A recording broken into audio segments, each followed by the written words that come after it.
Sam joined in. Hey, Nice. Sam Nork. Hey, Sam. I used to know a girl named Sam Nork. Yeah. I'm letting Mr. Carroll know that we're here. All right. If you want me to. I'm going to play this stuff. All right, do it, man. You're listening to the Podcast Detroit Network. Visit www.podcastdetroit.com for more information. I said, hey, hey, welcome to the Man Cave Happy Hour. I said, hey, hey, welcome to the Man Cave Happy Hour. We're gonna drink a fine whiskey and smoke a really fine cigar. It is time for Happy Hour. It is a Man Cave Happy Hour. Whiskey, cigar, spirits, the stories that go along with it. I'm Jamie Flanagan. Hey, I'm Matt Fox. And we are in our Northville studios. Downtown Northville. That is it. We are having a riot here. And we are broadcasting. That's what we're doing. We are live on Facebook. We are. We've got goodies in front of us. And we have just a taste today. Yes. On the way, in the cup. What's on the way, Matthew? Well, first, what's on the way are our friends from Kentucky, the Kentucky Bourbon Boys, are dialing in right now, and we're going to do a tasting with them. Gentlemen. I like it. And how are you tonight? Hey. How are you guys? Hanging in there. Thanks for being very timely. 7 o'clock our time, 7 o'clock your time for Podcast World, anytime. So thank you for dialing in. Thanks for joining us. Really appreciate that. Hey, guys. Hey, how you doing? So,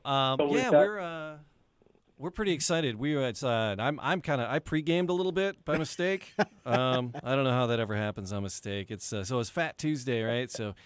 But here in Metro Detroit, there's a small community called Hamtramck, a small city within the city. It's very steeped in the Polish heritage, and part of the Fat Tuesday tradition in the Polish neighborhoods is it's Punchki Day. Oh. It's this very decadent donut, basically, is what it is. It's like a Polish St. Patrick's Day raging in Hamtramck right now. People have been going since about 6 a.m, and there's tents and all kinds of shenanigans. And I'm like, well, I'll just stop in because we have friends that own bars down there. Stop in. I'll just stop in and say hi to the fellas, give a little support. And next thing you know, I was pre-gaming. It was an unwilling pre-game.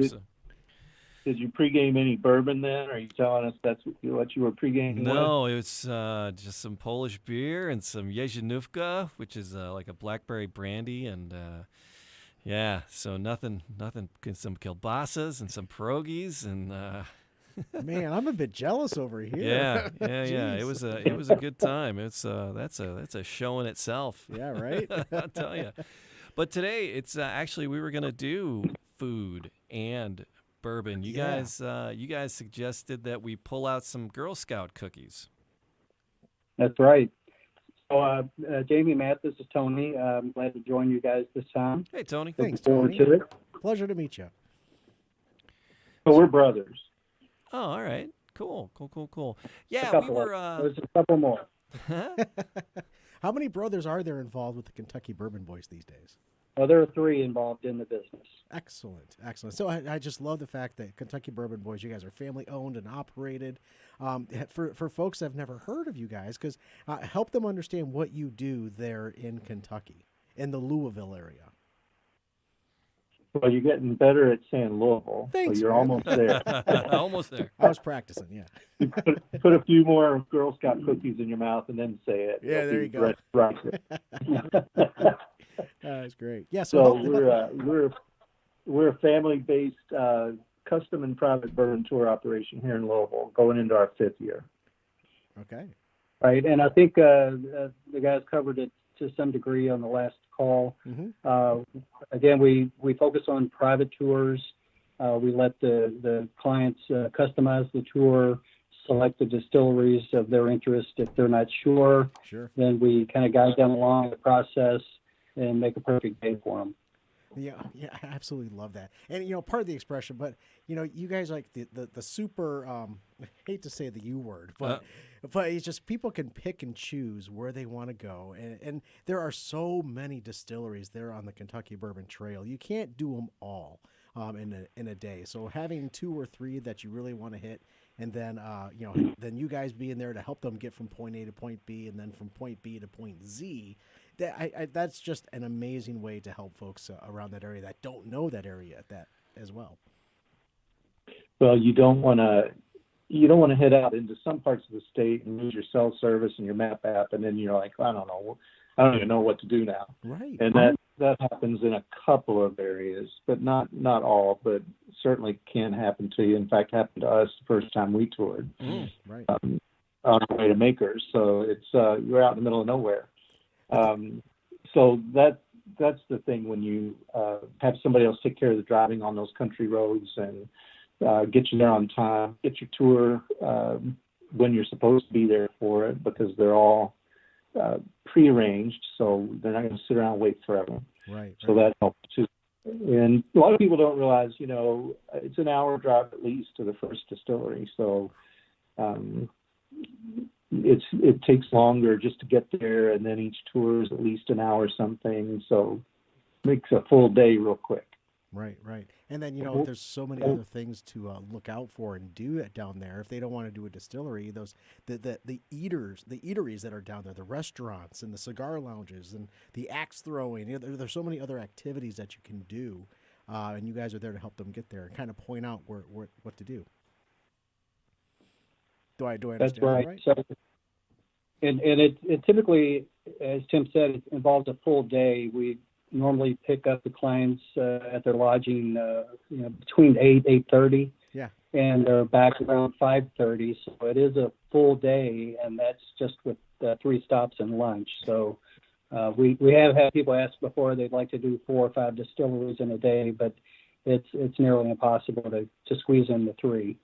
Now, Yeah. and then they usually are napping on the way home anyway. So they get bourbon all day, and then they get a little power nap in on the way back. Right. Hey, round 2. Here we go. That's right. But after our last our show together, you had we were connecting back and forth, and we had talked a little bit about the Old Forester 1910. And this is one of your go-tos that's on the shelf. Right, Mike? Michael, is that right? Yeah, that's right. It's so smooth and so tasty that right now that's the one I'm pulling off every time I go over to the shelf. And I've got a big collection, but it's got a lot of flavor. It's a smooth drinker and a great story. Mm-hmm. I mean, they without the fire recreated the 1910 recipe, and at that time the bottling line caught on fire, and we had this bourbon sitting there ready to go in bottles and no bottles. Right. So they put them in some barrels they had sitting there, and they're charred almost to incineration. They're just like black.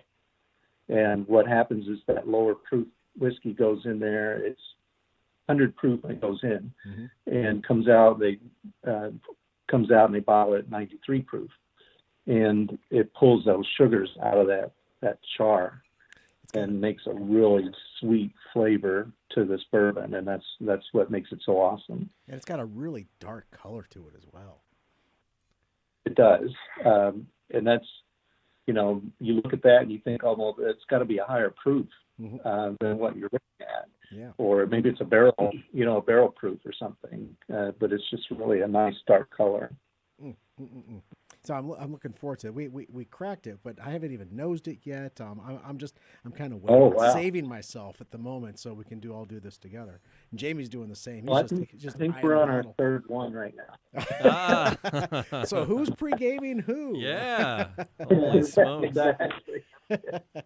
So we just had this conversation about sipping on this neat straight from the bottle, and then we tried it with just a small cube of ice. Mm-hmm. So we want you all to try the same thing. If you've got any ice available, I don't know, or a splash of water, but nose the bourbon straight from the bottle. Mm-hmm. Take a little sip, and then try it again a few minutes later with a little bit of ice in it, And you'll notice a big difference in both the aroma and the smoothness once you've added just a splash of water. Yeah, we do have we have some ice cubes. Yeah, we are set and Right. good to go. So with that. have you poured your glass then? We just did. Yeah, I got it in my hand. All right. I smelled, nosed the bottle itself. Wow, that has got a really rich nose to it. Very, very caramel. Yes. In my world. Yes. Now, I know you guys know how to taste bourbon, right? It's neat. So Any no, way I want? It's because we've talked about this, and we no one's really dived into it because I had shared some ideas with Matt about that I had seen on a video, but nobody's really walked us through that about sipping it and then just quickly and then doing it a second time and the third time like chewing it. Is that kind of the process? Absolutely. And I took a guy with me to a distillery one day, and he said, I don't drink bourbon, but I want to learn. And so they were pouring the tasting for everybody, and I had my back to him, and I heard him cough. And everybody stopped and turned around and looked. And the guy doing the pour said, did you shoot that? And his face was bright red. He couldn't breathe. He couldn't talk. He was coughing. And we all just were amazed and appalled. And the guy said, that's only in cowboy movies, man. Cannonball, cannonball, cannonball, cannonball. Yeah. But a lot of people don't know to take those 3 sips, and they get that one alcohol first sip, and then they say, I don't like it. Yeah. So what is the second sip? How do you do the second? What's the process on the second sip? So the first sip, you just kind of drink it quickly, not shooting the whole thing, but drinking it quickly. And then the second sip, what do you do with that? Well, first of all, on that first sip, swirl it around good all over your mouth and your tongue. Okay, you get your taste buds ready, and it's going to be all alcohol. It's all you're going to get, really. So and you want a really small sip, just to get things ready. And that's when people turn off from bourbon and lots of different bourbon and say, I don't care for this. But it's learning how to drink it. So then that second sip, swirl it around too and chew it, like you said, and you're starting to get some flavors. Yeah. And you'll start to taste the corn and the rye and everything. But then when you do that third sip, you're going to start tasting flavors, and you're going to get the vanillas first probably, and the caramels and some pepper and those kind of things. And so 3 sips, but another, just not too long ago, somebody at a tour said, when you finish that swallow, exhale, because that dispels all of that alcohol vapor in your mouth. Right. And then you're going to have flavor and not alcohol. So, and no one had ever told me that before. So that was a really good tip, and it makes a huge difference. Yeah, I just exhaled out of my nose, get all the alcohol fumes out, but it, thick. It was kind of what's rusting on my palate is more of a thickness at the moment than anything else. It's got, but it's a thick, sweet flavor that's lingering. Yes. Yeah. What flavors are you tasting? I'm getting the caramel. I am getting the vanilla. I always get caramel and vanilla. That I always get that because my palate is there. But I'm getting I'm not feeling the heat as much as I thought I would. I'm really not. Yeah. I get the char oakiness. I do get that. Yeah, I was gonna say that there's a smoke. I wouldn't necessarily the char, but there's when I nosed it as I was taking that last sip, and I got a nice smoke. Yeah. Smell. Yeah, and it's probably from that deep char on those barrels. Yeah. And that's probably why you're doing that. So that's really good. You did a good job on that.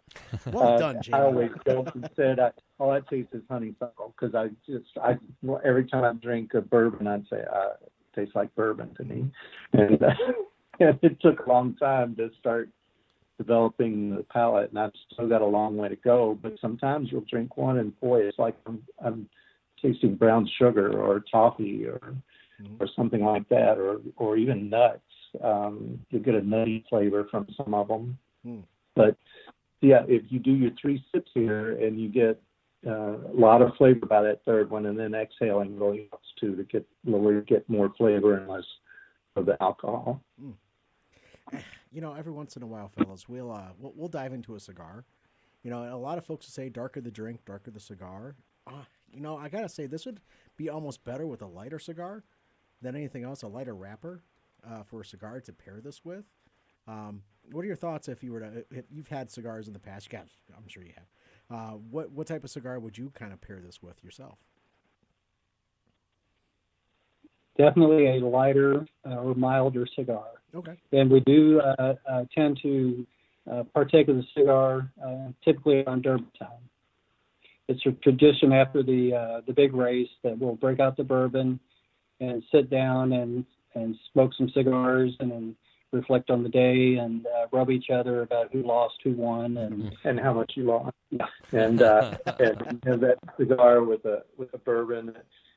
We'll make mint juleps all day, but at that point we're ready for just a nice bourbon and a sipper to sit around and talk about horses and the cigars we're having. But we're not as into cigars as you guys are, and that's a definite area I can't add much to the conversation.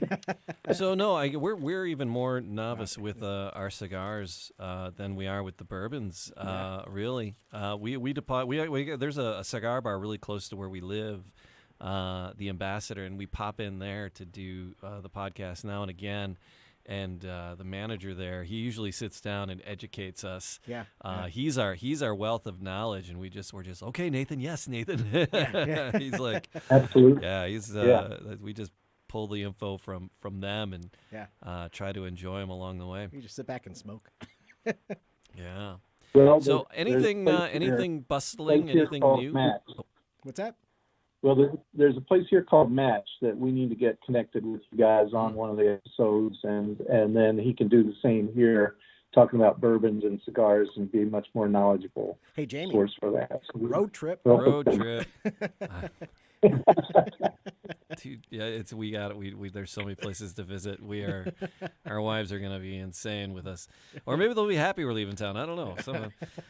So anything bustling, anything new coming out of Kentucky? There, any news from the Bourbon Trail? Oh wow!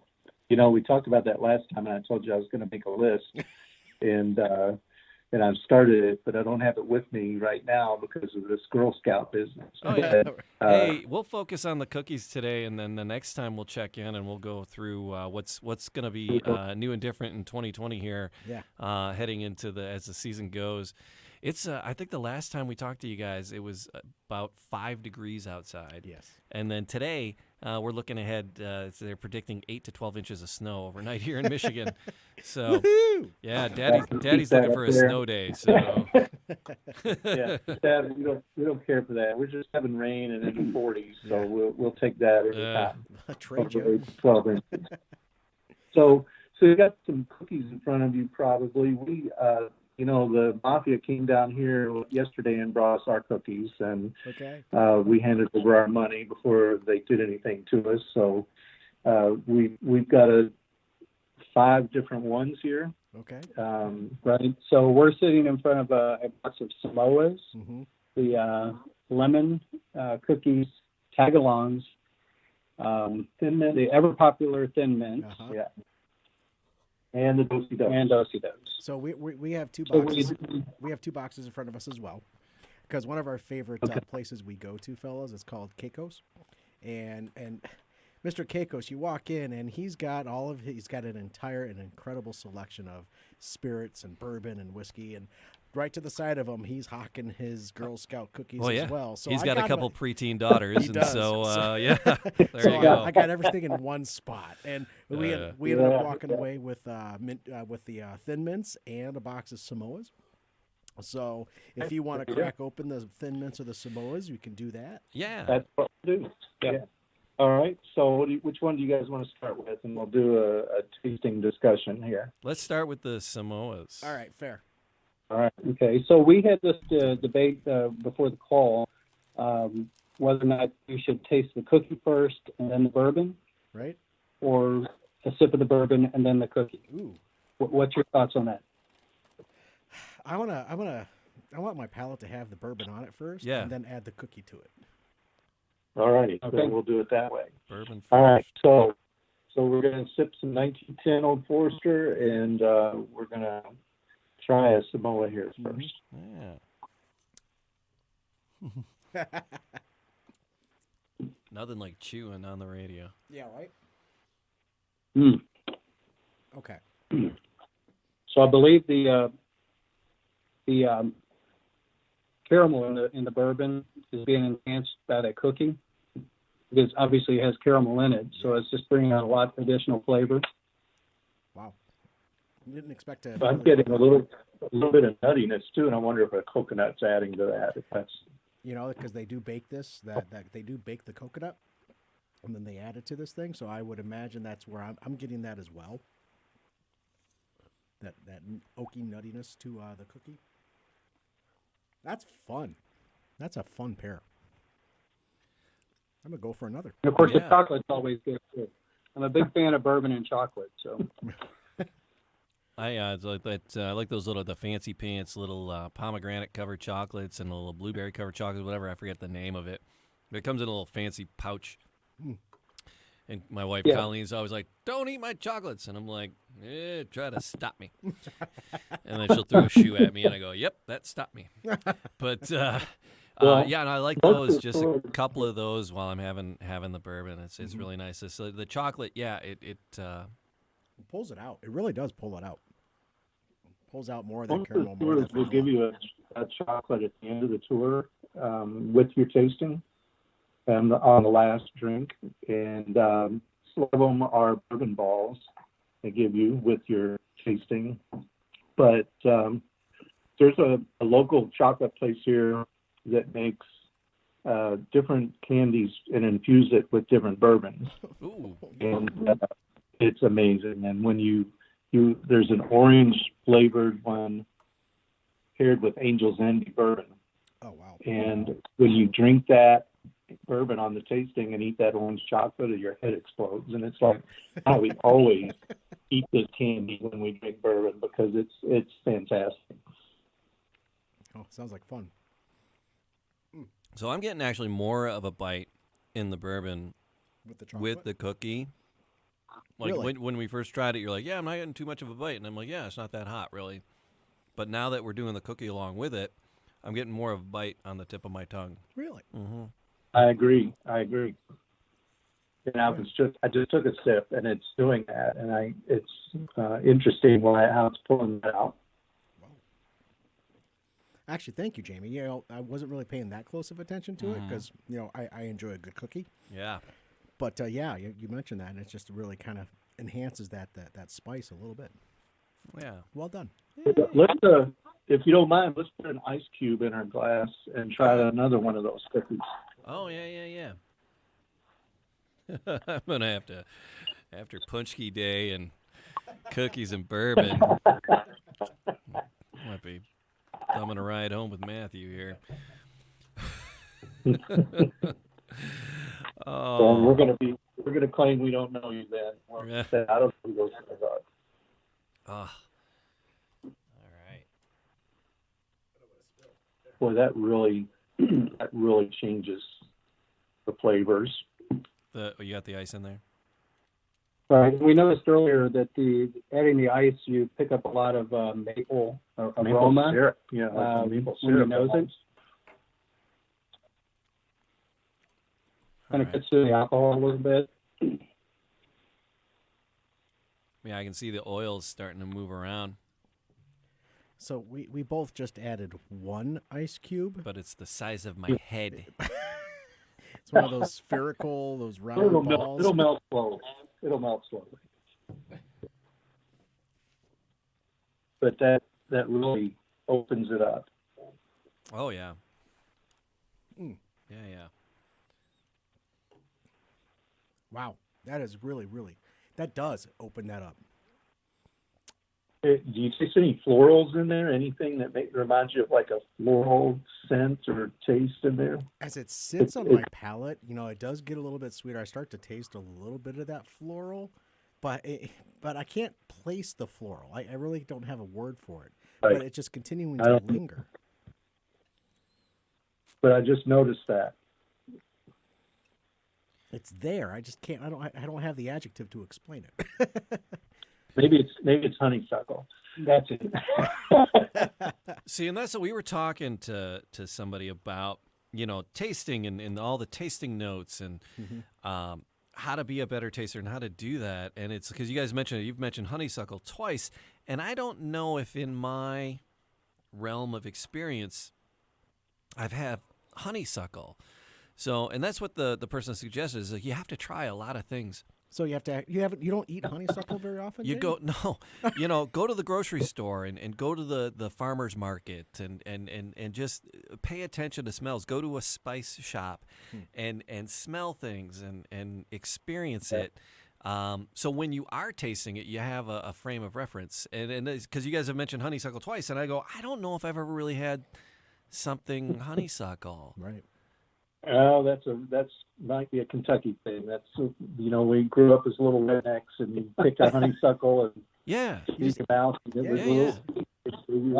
you get that nectar from it. It was a little sweet, so that's why I've always said that. Did that all the time in Ohio when I would be down there visiting family. Honeysuckles would be on the trees and the bushes. You just right then and there. So I don't know if that's not really a Detroit thing. It's sucking exhaust is what I did in Detroit. Running from the cops and sucking exhaust fumes. That was my childhood.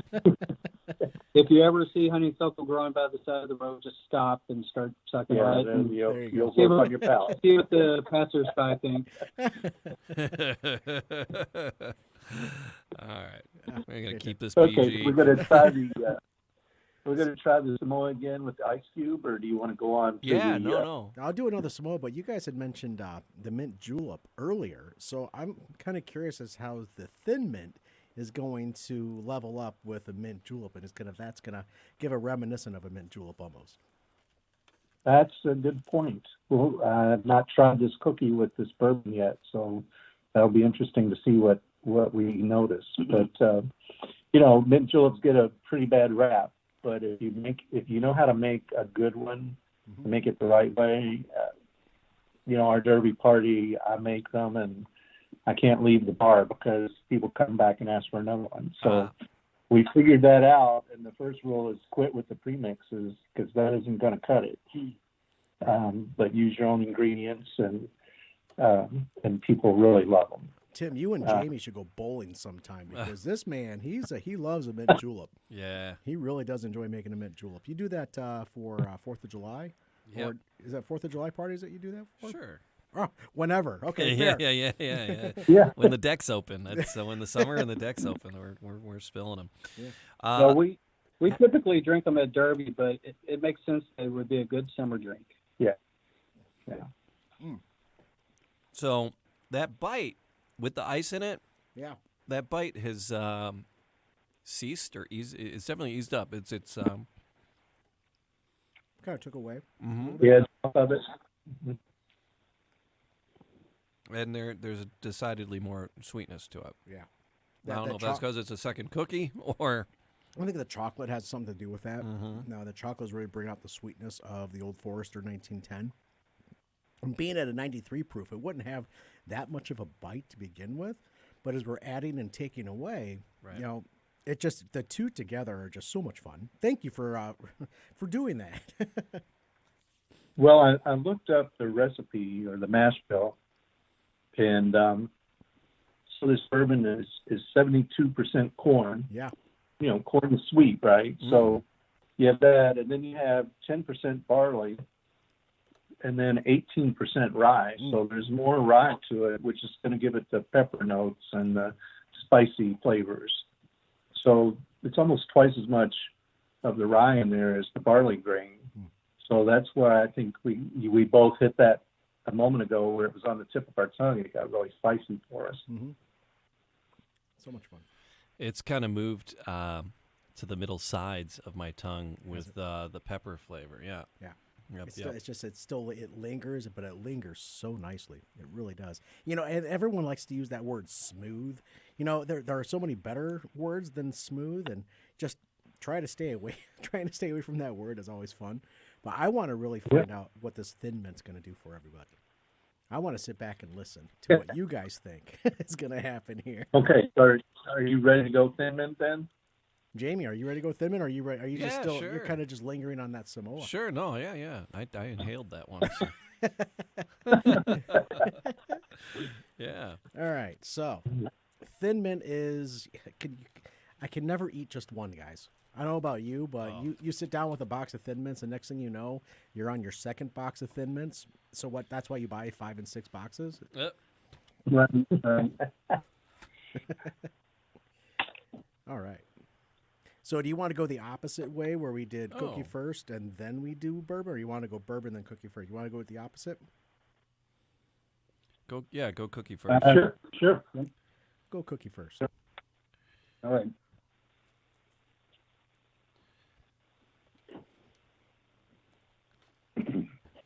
Well, you definitely get the mint right off the bat Yep.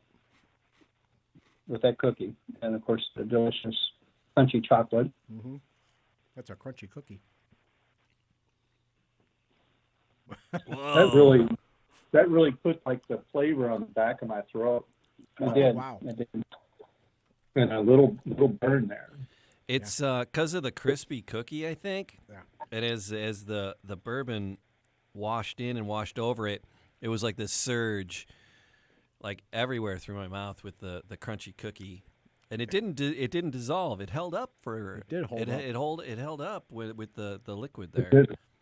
It didn't just disintegrate. Jamie actually put his hands up in the air like he was All right. on a roller coaster. Whoa! What is that? So I definitely agree that it just washes over the front of your tongue, and then you pick up all the flavor and the heat in the back.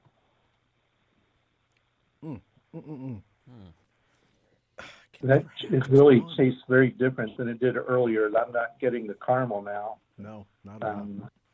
at all. Yeah, it's got that ice cube in it, so it's it's a little more diluted. The bourbon is, but which is probably a good thing with the mint on top of that. I can only imagine what my taste buds would be doing right now if it wasn't on ice. Yeah, surprisingly, the mint flavor is really hanging in there. Yeah. Even with all the alcohol. Yeah. Could be our new mint julep. We could put these with the mint juleps and like as a garnish. That's true. Be great. You have to have the willpower to not eat them all before save a box or two till race day. Mm-hmm.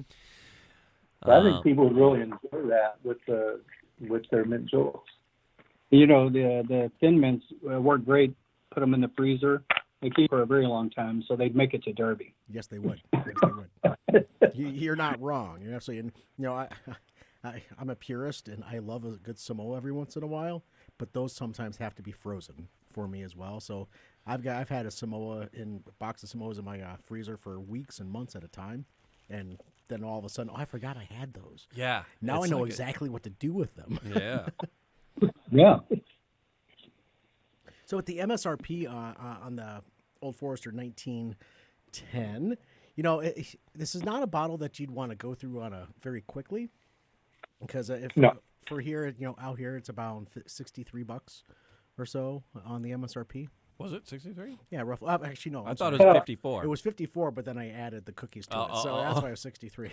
Oh, okay. Yeah, it's about $54 on the MSRP. So it's not terrible, but this is not something you want to use as a daily drinker. This is something on its more celebratory side, or as a nice gift for somebody. A very nice gift for somebody, and you don't want to waste it on somebody who is fine with a bottom shelf bourbon, or they put Coke in it or whatever. You don't want to. Right. You don't want to waste this on that kind of a friend. So you're going to save this for somebody who would appreciate a nice flavored whiskey. Agreed. And Jamie and I have had plenty of bourbons and whiskeys together, and there are sometimes there's some out there that you want to take it home and marry it, something you just want to play around with if you're out and about in the town, or you're dead to me, never again. That's our rating system. It's screw, marry, kill. Kill, marry, screw. However you want to say it. Kill, marry, screw. It's is it dead to me? Am I marrying it and taking it home, or I'm just going to screw around out on the town with it? And this is something I want to take home. I would marry this bottle for sure. Yeah, I would have this one on my shelf at home. Mm-hmm.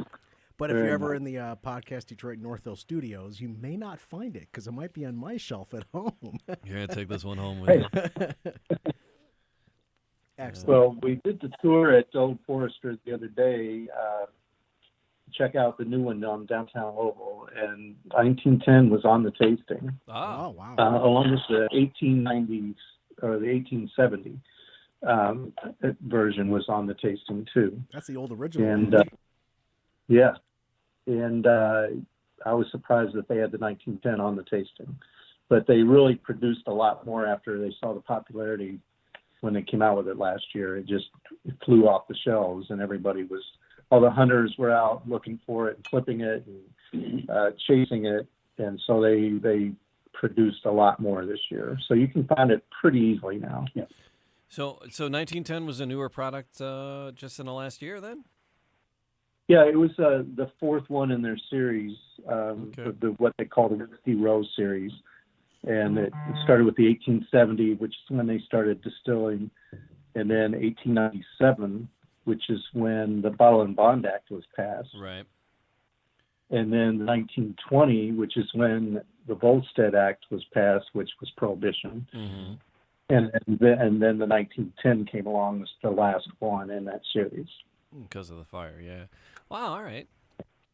I didn't see, and again, these are things that we call on experts to help fill in the gaps for us. You know, and I had mentioned this on our last episode, Jamie, but I had just watched a documentary on Hulu, and the name of the documentary is called Neat, N-E-A-T. And fellas, if you haven't got a chance to watch that yet, please do. It is very informational. It is very well done documentary, and it does go around a number of distilleries there in Kentucky, and even ones that used to be there. There's a guy that he's digging for distilleries. It's such a well done documentary. So I would recommend you guys check it out. It's very nice. I think you would enjoy it. It's like 40 minutes, I think. Mm-hmm. Not too long, but really well done. Very well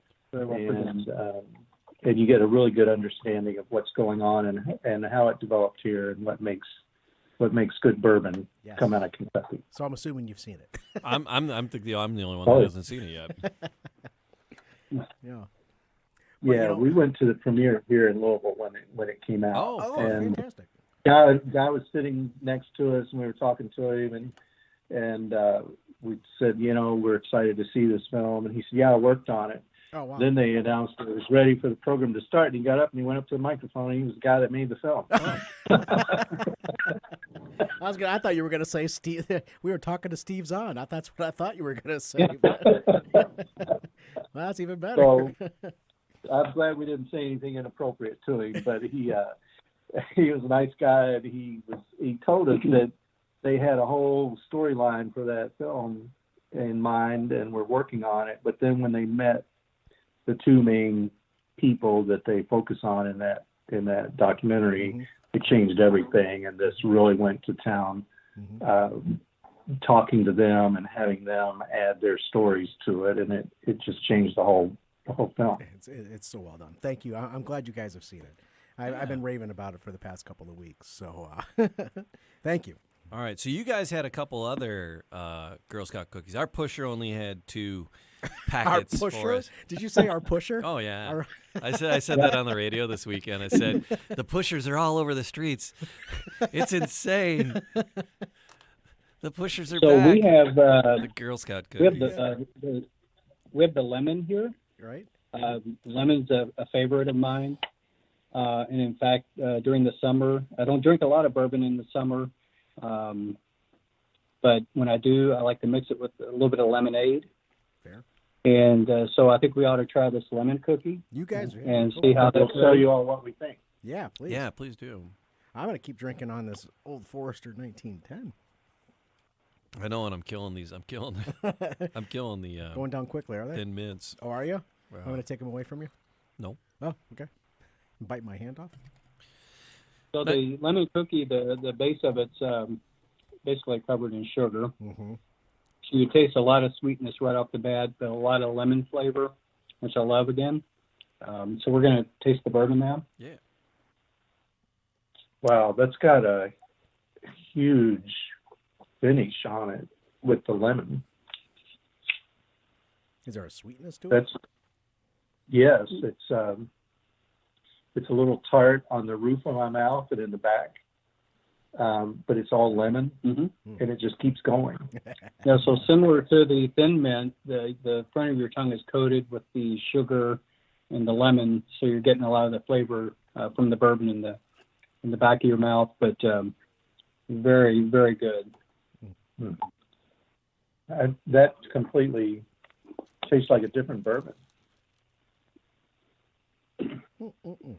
Nice. Yeah, so when you hook up with your pusher, grab a box of lemon and give this a try. You won't be disappointed. I kid you not, because I told Matt I would be here earlier than I was, and I detoured because I knew we only had the 2 boxes, and I was like, oh, where are the Girl Scout cookies? And I'm like, I just kind of Googled, where can I find Girl Scout cookies? There is, believe it or not, a Girl Scout cookie finder app. Are you effing kidding me? I am not kidding you. And so I downloaded it, and it said that they were at this mall, like probably 6 miles from here. And I'm like, all right, I'm gonna swing by there. It was kind of on my way, just about 2 miles out of the way. So I'm gonna detour over, and but I couldn't. They weren't there. They weren't. But it said they'd be there till 8 o'clock, and I'm like, oh, good. I'll grab the 1 or 2 boxes, other boxes that we don't have. But there's if you are a Girl Scout cookie fanatic, there's an app, and it just click on Find Cookies Now. Can I use your location? And and it tells you where all the troops are, because they at different cell phone places and malls and grocery stores and pet places, they're set up at different times. And here in the Metro Detroit area, they have the locations of all the where all the pushers are working. You should have gone down 8 Mile because they're set up right outside the dispensary.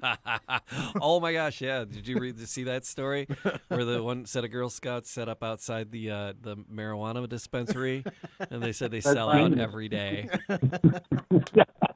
Well, it is the mafia, so the little I'm green. not surprised they have an app for that. Little green mafia, yeah. That's fun. All right, so those lemons exploded on you, huh? They did. I'm still tasting the lemon. They did, but I jumped ahead to a tag along, and man, it was just spice. Spice? You would think with all that peanut butter and chocolate, Yeah. that you'd get all kinds of caramel and cocoa and other flavors, and it's just spice. I'll have to try that out. It's amazing. Each cookie has been so different than what bourbon's tasting like. I do. Okay, Tony's trying now. He's going to check me and see here. The bourbon is changing decidedly with the different cookies and going back. You can go back after having the thin mint and then going back to the Samoa. It's different.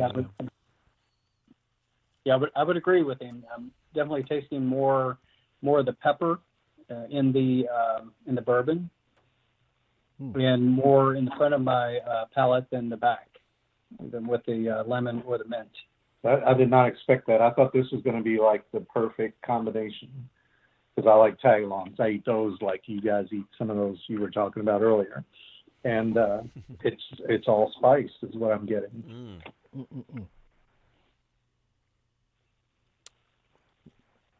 Oh, that's good. So much. Yeah, I can't. I'm gonna have another Samoa. Can't stop eating this. Wonderful. All right. So had you guys? Do you normally?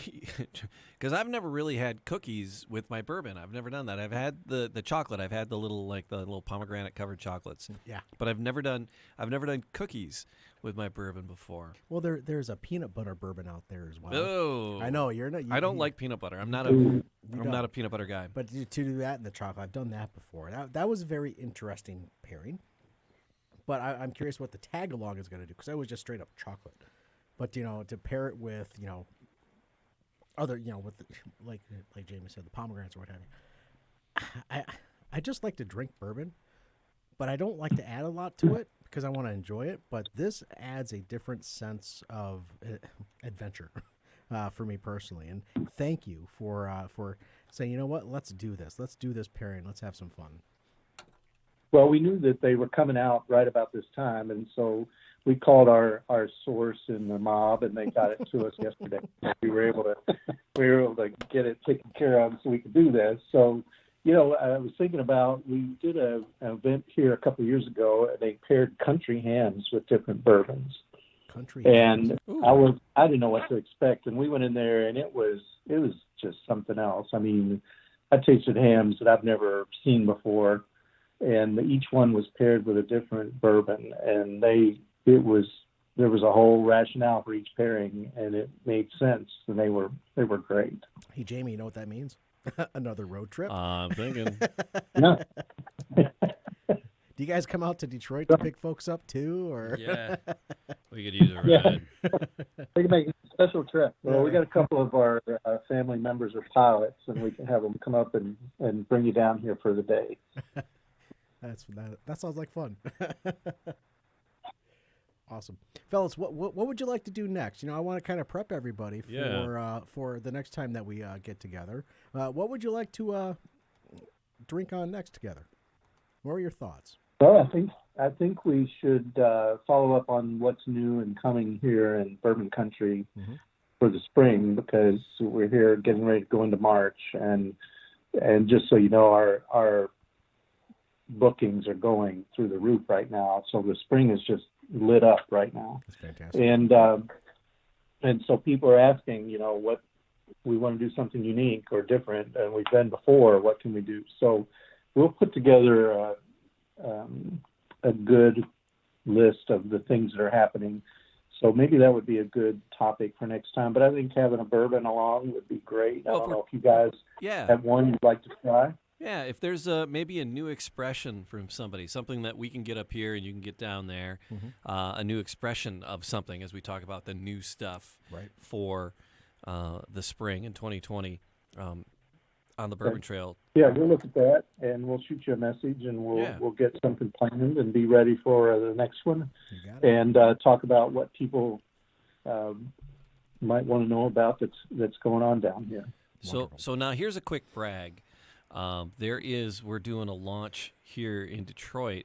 I don't know if you guys have heard about it, because I don't think it doesn't come out of Kentucky. But there's a new bourbon, Joe Louis bourbon. Have you heard of that? No. So there's a new bourbon launching. They just bottled on 2/20/20. Yes. They bottled their first bottles, and they're doing the gold. It's Joe Louis, the boxer here. He's a Detroit native, and they're kind of honoring. It's not really a celebrity brand. It's more of a lifestyle brand is how they're positioning it. And every money from every bottle is going to youth athletics, specifically boxing athletics, Golden Gloves. And the launch here in Detroit takes place 2 weeks before the Golden Gloves. There's two Golden Glove happenings, one in Grand Rapids and one here in Metro Detroit.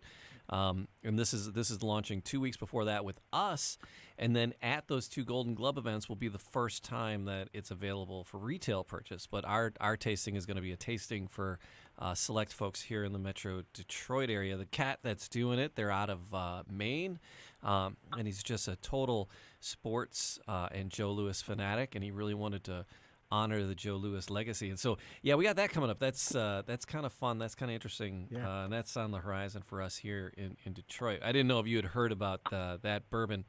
It is, so they're, we're going to get the story from them about where the juice is coming from and how long it's been in the barrels and all that as we get to talk to them coming up on, it's going to be April the 14th here in Detroit at the Detroit Shipping Company. Yeah. Get your taxes done early. Yes. So we'll have a bottle of Joe Louis for you guys at some point.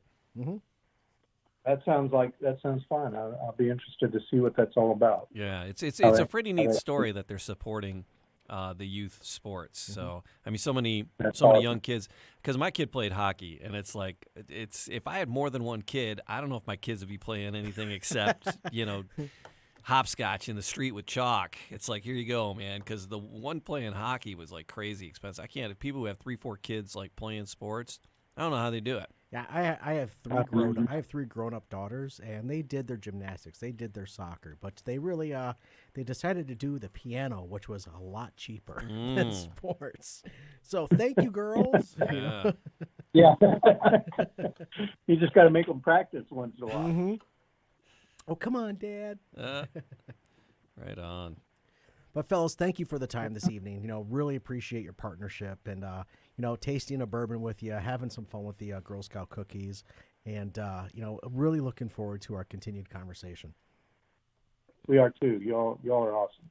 Thank you. Appreciate it. All right, guys, we will talk to you soon. Thank you, Jamie, Matt. Thank you. Fellas, Talk to you thank soon. you. Be well. All right. Bye.